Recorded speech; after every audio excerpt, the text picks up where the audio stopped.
है बंदगी वो नाम है कि जिसने तुम्हें मसीह के आग्रह में बुलाया, उससे तुम इतनी जल्दी फिरकर और ही प्रकार के सुसमाचार की ओर झुकने लगे। परंतु वह दूसरा सुसमाचार है ही नहीं। पर बात यह है कि कितने ऐसे हैं जो तुम्हें घबरा देते और मसीह के सुसमाचार को बिगाड़ना चाहते हैं। बस। तो परमेश्वर यहाँ पे बता रहा है कि जो परमेश्वर के हम वचन को सुनते हैं और जो परमेश्वर के दास दासी हमें परमेश्वर के वचन को बताते हैं, वही परमेश्वर के वचन है, लेकिन कई सारे ऐसे हैं जो हमें उस वचनों से भटका देते हैं।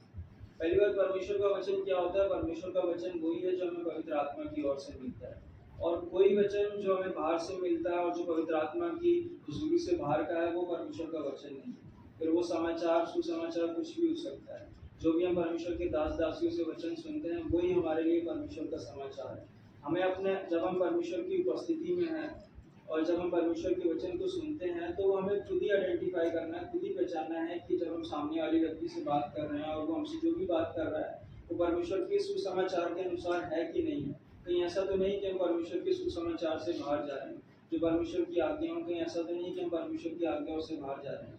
कि कई बार इसीलिए होता है कि जब हम परमेश्वर की जिन दास दासियों की हम बातों को सुनते हैं, उनकी बातों से जब हम दूर भागने लगते हैं, उनके वचन को जब हम इग्नोर करने लगते हैं, तब हम कहीं ना कहीं दूसरे समाचार की ओर फिरते हैं। मतलब जो परमेश्वर के दास दासी ने हमें वचन सुनाया कि परमेश्वर की उपस्थिति में चलो, उसकी हुजूरी में बने रहो, और जब हम उनकी आज्ञाओं को तिरस्कार कर देते हैं, तब हम कहीं ना कहीं दूसरे समाचार की तरफ फंसते हैं, मतलब दूसरी बातों की तरफ हम फंसते हैं। जब इजरायली लोग ने देखा कि मूसा 40 दिन के लिए ऊपर प्रार्थना करने गया था, हम सभी लोग इस स्टोरी को जानते हैं। जब मूसा 40 दिन के लिए प्रार्थना करने गया, तो लोगों में इतना भी धीरज नहीं था कि वो उसका इंतजार करते, जबकि उन्होंने मूसा को परमेश्वर का काम करते हुए देखा था। उन्होंने देखा था कि परमेश्वर इजरायलियों को, परमेश्वर उन लोगों को किस तरह से वो मिस्रियों के हाथ से छुड़ा कर लेकर आया। उन्होंने देखा था कि परमेश्वर ने कैसे मूसा के द्वारा समुद्र पर लाठी मारी और वो दो भाग हो गए। उन सब ने उन सब बातों को देखा था, लेकिन जब उन्होंने मूसा को अपने से अलग देखा, या फिर जब देखा कि मूसा हमारे साथ में नहीं है, तो वो उनमें मतलब थोड़ा सा भी धीरज नहीं है। जबकि परमेश्वर के काम को उन्होंने इतना अपने करीब से देखा है, फिर भी देखो जब वो जो जो परमेश्वर की जब आज्ञा से दूर जा रहे हैं, तो वो पाप में गिर रहे हैं। मूसा ने उन्हें परमेश्वर के द्वारा आज्ञा दी थी कि तुम ऐसा करना है, ऐसा नहीं करना, लेकिन जब मूसा ने बोला था ऐसा नहीं करना, वो ही उन्होंने करा। तो वो चीजें जब वो परमेश्वर की उपस्थिति से दूर भागे, या फिर जो मूसा ने उन्हें आज्ञा दी थी, जब उस आज्ञा से वो दूर भागे, तो वो पाप में गिरे। और वो पाप क्या था कि उन्होंने सबका सोना इकट्ठा किया और एक सांचे में डाला, और एक अच्छी सी मूर्त निकल के आई, उसको पूजने लगे। तो वो चीज़ें जब हम परमेश्वर की दास दासियों का, उनके वचन को तिरस्कार करते हैं, तो शैतान हमें पाप की ओर लेकर जाता है, जो कि उन इजरायलियों के टाइम पे हुआ। और वो जो पाप उन्होंने किया, समझ लो वो इजरायलियों के बीच में पहला पाप था। वहां से फिर वो लोग का पाप जो भी था, कहीं ना कहीं उनके जीवन में बना रहा, और वो पाप इतना बढ़ता चला गया, इतना बढ़ता चला गया कि एंड तक आते आते सिर्फ दो ही लोग जो भी वाचा परमेश्वर ने उनसे बांधी थी, उस देश तक पहुंच पाए। परमेश्वर ने सबके लिए बोला था कि तुम्हें दूध मधु की धारा वाले देश में लेकर जाऊंगा, लेकिन जब उन्होंने वहां से पाप करना चालू करा, जब उन्होंने मूसा की बात को नहीं समझा, जब उसकी आज्ञाओं को नहीं जाना, तो वो पाप में गिरते चले गए, और ऐसे गिरे कि वो पूरी की पूरी पीढ़ियां नाश हो गई, और सिर्फ दो लोग उस वाचा के देश तक पहुंच पाए। तो जब हम परमेश्वर के समाचार से दूर जाते हैं, परमेश्वर ने लिखा है कि कोई और समाचार नहीं, कोई और सुसमाचार नहीं, जो भी है परमेश्वर ने, जो हमें परमेश्वर के दास दासी के द्वारा बताया है, बस वही है। तो परमेश्वर ने कहा है कि पाप नहीं करना है, और परमेश्वर ने कहा है कि उसकी उपस्थिति में, उसकी प्रार्थनाओं में लगे रहना है, तो लगे रहना है। हम अपने आप को कितना भी संतुष्ट कर लें, आज हमसे गलती हो गई, चलो कोई नहीं, अब हम कल से प्रार्थना करेंगे, फिर वो पूरा दिन गलतियों में बिता देते हैं। नहीं, अगर गलती भी हुई भी है, अगर हमसे किसी भी प्रकार जाने अनजाने में, तो हमें परमेश्वर की उपस्थिति में तुरंत आना है। आदम हव्वा परमेश्वर की हुजूरी से दूर भागे क्योंकि उन्होंने करी थी गलती, परमेश्वर से आके क्षमा मांगते तो परमेश्वर इतना दयालु है तो उनको क्षमा कर देगा। जब उन्होंने परमेश्वर ने आज्ञा दी थी कि तुम इस पेड़ के फल को ना खाना, बोला था परमेश्वर ने, लेकिन उन्होंने क्या करा, खाया उस पेड़ के फल को, और फिर क्या हुआ, उस सदन की वाटिका से बाहर हो गए। तो ये भी चीज है कि उन्होंने अपने समाचार को सुना, परमेश्वर का जो समाचार था उसको नहीं माना। परमेश्वर ने उन्हें डर के मारे भारी कर दिया, कहीं उन्होंने जीवन का फल खा लिया तो जिंदगी भर में सर पे चढ़े रहेंगे। तो ये चीज थी। तो ये चीज है कि अब जब हम परमेश्वर के आज्ञाओं से और उसके समाचार से दूर भागते हैं तो जो भी आशीषों में हम जी रहे हैं, जो भी उसकी हजूरी में हम जी रहे हैं, जो भी उसने हमें अपने अनुग्रह में रखा है, उनसे हम कहीं ना कहीं बाहर हो जाते हैं। आदम हव्वा अच्छी लाइफ जी रहे थे, परमेश्वर ने उनके लिए सब कुछ तैयार किया था, लेकिन उन्होंने जब अपने समाचार को सुना, लेकिन जब उन्होंने अपने दिमाग को सुना, जब उन्होंने शैतान की बात को सुना, वहाँ तो शैतान ने डायरेक्टली उनसे फेस टू फेस बात करी, और जब उन्होंने उसकी बात को सुना, परमेश्वर की बात को भूल गए। वो जानते थे कि परमेश्वर ने सबको बनाया है, जो भी उनके चारों तरफ था परमेश्वर ने उनको बनाया, वो सब जानते थे। लेकिन जब उन्होंने दूसरे समाचार की ओर मन लगाया, दूसरा समाचार मतलब जो शैतान ने उनके जीवन में बोला था, तो वो परमेश्वर की हुजूरी से दूर भाग गए। मतलब परमेश्वर ने उनको अपनी उपस्थिति से दूर रख दिया, लेकिन फिर भी प्रभु अनुग्रहकारी है। उन्होंने क्या उनको ऐसे ही छोड़ दिया था? परमेश्वर ने उनके लिए वस्त्र को तैयार किया था। अगर वो क्षमा भी मांग लेते तो परमेश्वर फिर दोबारा उनको वहीं रख देता। तो परमेश्वर हमें यही बताना चाह रहा है कि जो परमेश्वर के दास दासी से हम पहली आयत ये इसकी पढ़े, जो भी हम पढ़ रहे हैं, मुझे आश्चर्य होता है कि जिसने तुम्हें मसीह के अनुग्रह में बुलाया, उससे तुम इतनी जल्दी फिरकर और के प्रकार के शुभ समाचार की ओर झुकने लगे। तो बस यही चीज परमेश्वर हमें बता रहा है कि जिस वचन को हम सुनते सुनते आज इस जगह पर पहुंचे हैं, और जब हम इस जगह पर पहुंच गए हैं, तब हमारा मन कहीं और लगने लगा, तब हम परमेश्वर की उपस्थिति से दूर भागने लगे, तब हमें बाहर की बातें अच्छी लगने लगी। जब हम दुख में थे, परेशानियों में थे, बीमारी में थे, और परमेश्वर की उपस्थिति में जब हम आए, उसके वचन को सुन सुन के जब हम आगे बढ़ते गए, और परमेश्वर हम सबको इन परेशानियों से आज़ाद करता गया, और जब आज हम पूरी तरह से आज़ाद हैं, तब आज हम दूसरों की प्रचार की तरफ या फिर दूसरी बातों दूसरे समाचार की तरफ ध्यान दे रहे हैं। ऐसा करते हैं तो परमेश्वर ने जो इजराइलियों के साथ करा या फिर जो आदम हव्वा के साथ हुआ, कहीं ना कहीं वो हमारे साथ भी ऐसा ना हो जाए। तो परमेश्वर हमें यही सिखा रहा है कि हमें दूसरे समाचार की तरफ ध्यान नहीं देना है। उसकी अगली आयत पढ़ेंगे। परंतु वे दूसरा सुसमाचार है ही नहीं, पर बात यह है कि कितने ऐसे हैं जो तुम्हें घबरा देते और मसीह के सुसमाचार को बिगाड़ना चाहते हैं। परंतु यदि हम या स्वर्ग से कोई दूत भी उस सुसमाचार को छोड़ जो हमने तुमको सुनाया है, कोई और सुसमाचार तुम्हें सुनाए, तो शापित हो। बस। और दूसरी आयत में हम सुनते हैं कि वो वचन को पूरी तरह से इधर उधर करके हेर फेर की बातें करके हमारे दिमाग को बिल्कुल घुमा देते हैं। मतलब अगर हमने परमेश्वर के वचन को जैसा सुना है वैसा उन बातों में ही घुमा फिरा के हमारे दिमाग को घुमा देते हैं। जैसे हमने कई बार देखा होगा कि वो कुछ लोग घूमते रहते हैं कि शनिवार को प्रार्थना होनी चाहिए, संडे को नहीं होनी चाहिए। कई लोगों के घर में आए भी हैं।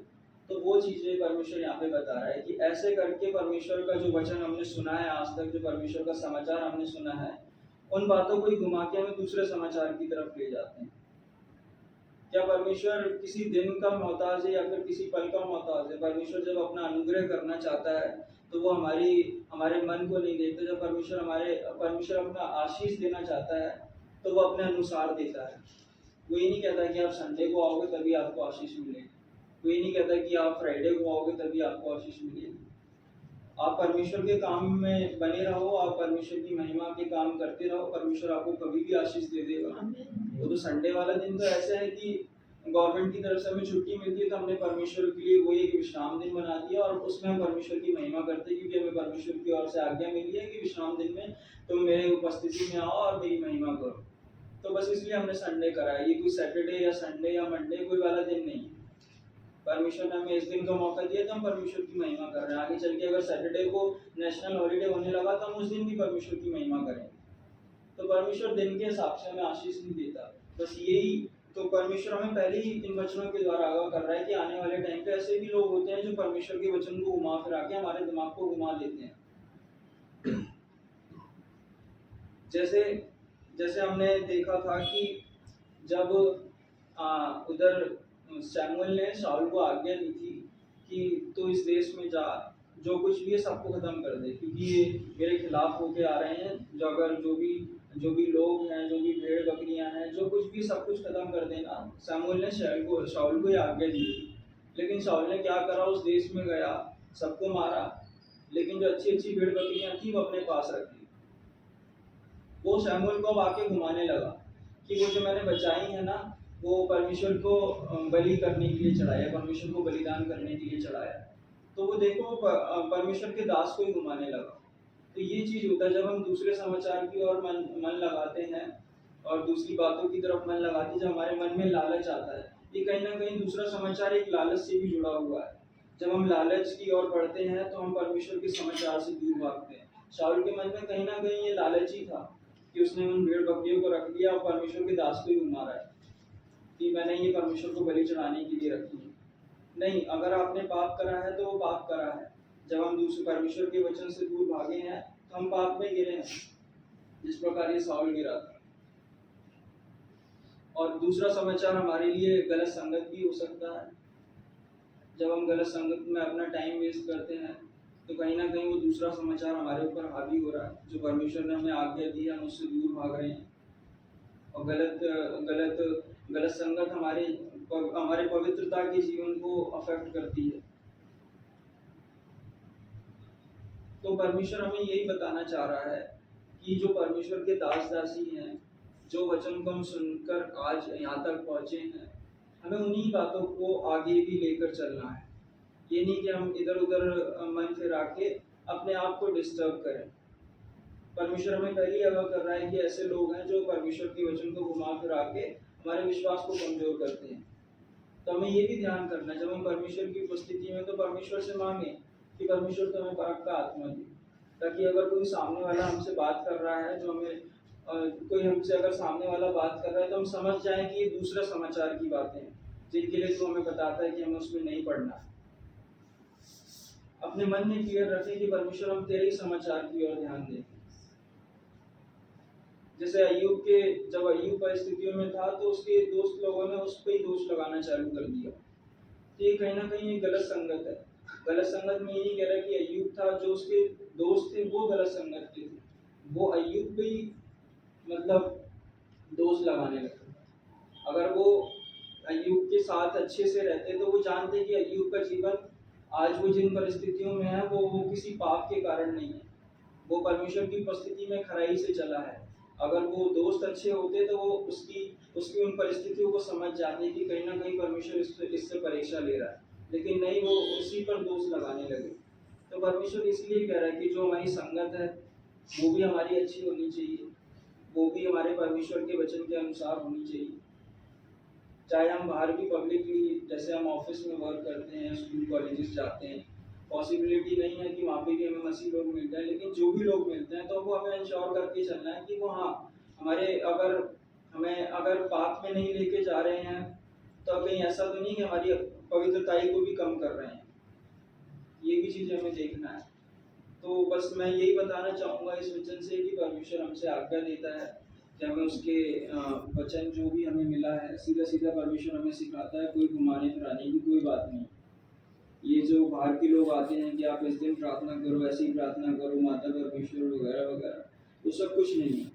परमेश्वर ने हमें सीधा सीधा बताया कि आदि में वचन था, वचन ही परमेश्वर था, वचन ही देदारी हुआ और उसी के द्वारा हमें उद्धार है, उसी के द्वारा हमें मुक्ति है। बस ये सीधा सीधा प्रचार है। तो हमें उसी समाचार की तरफ ध्यान देना है, जो परमेश्वर के दास दासी ने हमें बताया, हमें उसी पे ध्यान देना है।